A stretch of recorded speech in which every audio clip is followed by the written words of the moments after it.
you don't even have to, be tracking at a high level to see things that are a little bit out of the norm. Like, wow, this house is sitting for longer than you'd expect. Wow, this is priced a little bit lower than you'd expect for a 4-bedroom, 2-bath. Things like that, right? Just pay attention. One rental at a time community. It's Matt, the mortgage guy. I want to talk Fed Day. I want to talk surge in mortgage applications. And I'm also going to talk about a change with the VA mortgage guidelines. So let's start first with today, June 12th. As I'm recording this video, the Fed wrapped up their June meeting. Jerome Powell had a conference where he answers questions, and he spoke at 11:30 a.m. Pacific Standard Time. Bunch of what we expected from the Fed. No rate cut this meeting. More talk along the same lines. They're, gonna see as data comes out, yada, yada, yada. We'll see how the betting lines progress going into the July meeting. There's a lot of people that think we'll get a July rate cut. But as far as mortgage interest rates go, because that's what you guys care about, we did see the inflation number. CPI came in at 3.3, core came in at 3.4. That was positive for mortgage interest rates. And so in the morning, we saw about 40 or 50 basis points betterment in mortgage interest rates after the Fed spoke. We lost a little bit of that as I'm recording this at about 3 o'clock Pacific Standard Time on the day. The 10-year Treasury is down 9 basis points, and mortgage interest rates are 27 basis points better. And so if you look at like Mortgage News Daily or something like that, they're going to have 6.98 as the average 30-year fix for somebody with excellent credit, and quite honestly, paying probably a point to get that. But nonetheless, sub 7%. And that is one of the reasons why we're seeing a spike in mortgage application volume. Mortgage applications up 16%. I saw the stat that refinance applications are up 28%. And I think that it's a great time to be a buyer because the peak of the buying season is over. Most data I follow, and I was at a real estate meeting yesterday. Ryan Lundquist was there speaking. June will post the highest sales prices of the year. The market will kind of peak in June, but those June sales are stuff that got into contract in May, and some of it maybe even in April. So as we sit mid-June 2024, we've already seen the temperature cool in a lot of markets, Sacramento included. Days on market, a little bit longer.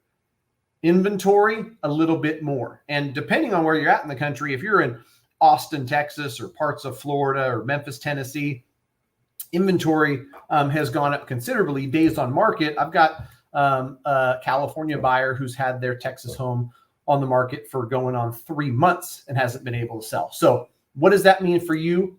Opportunity. Get out there, study your market, look for deals. I've got one. I watch my neighborhood that I grew up in, that I've lived in for 44 years, where I own some single family stuff. I watch that more than I watch anything. And if you watch, you don't even have to, be tracking at a high level to see things that are a little bit out of the norm. Like, wow, this house is sitting for longer than you'd expect. Wow, this is priced a little bit lower than you'd expect for a 4-bedroom, 2-bath.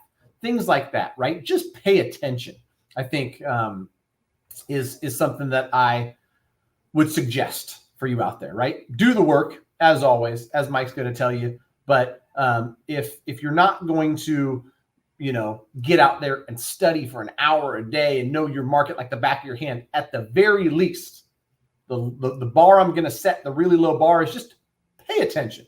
All right. So finally, I wanted to talk about this change to the VA mortgage guidelines. I had it here so that I could tell you without messing it up, kind of word for word. It was about 3 weeks ago that the VA came out with this, but some people missed it. So I just wanted to speak on it. As a lot of us know, things are changing in the real estate world with how buyers agents can be compensated. And so there's a lot of kind of guessing, prognosticating on what's going to happen in the real estate market when it comes to buyer agent commission. It's always been negotiable. The sell side can offer 3%, 2.5%, 0%, whatever the case may be. The problem lies in that the VA mortgage rules currently prohibit home buyers from paying their agent in any way, meaning VA buyer cannot pay their agent, right? And so if we enter a time in real estate where the sell side is not going to pay the buy agent as it's normally been done, and in some cases, the buyer might have to come up with 2% or 2.5%, or in some cases, the listing agent offers 1.5%, and you as a buyer got to give 1%. This would put VA buyers at a huge disadvantage if they can't. Like, not even can they or will they, but it's against the rules, right? And so the Department of Veterans Affairs said back in May, I think around May 21st, temporary lifting the ban on buyers paying for real estate representation. They did this so that it could be a level playing field, so that VA buyers wouldn't be at a disadvantage in a case where they might want to pay their agent. They might get a great deal on a great house, but in this specific case, the list side's not offering compensation to the buy side agent. The buy side agent is looking to get compensated. The veteran, if they choose, it's all negotiable, it's all by choice. If they choose, they can pay that buy side agent, right? And the reason why it matters is the current rule, as written, would disadvantage veterans looking to buy homes. Sellers can still make offers of compensation to buyers.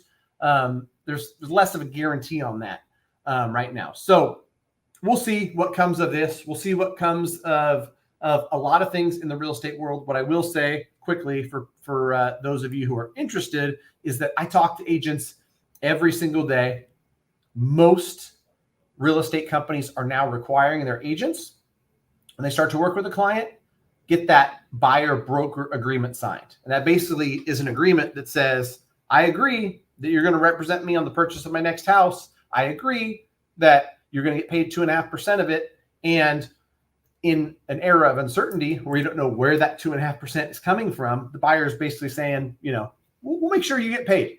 And it's a good thing for buyers, and it's a good thing for agents. The best agents are worth their weight in gold. So agreeing that they're going to get paid a percentage of a future transaction, if they put time, effort, energy, resources, all of that into you as a buyer, is a good thing. So that's all I've got for you today. If you have any questions for me, if you want to get yourself pre-approved, if you're looking, no matter what market you're looking in, because we're in 48 states, go to greatmortgagebroker.com. Fill out the quick form. Let me and my team know you're with ORaaT. We'll make sure that we roll out the red carpet. We've got people in contract in Arizona and Florida and Texas and Tennessee and Georgia and Utah. We're helping people all over the country, and I love it. I really do.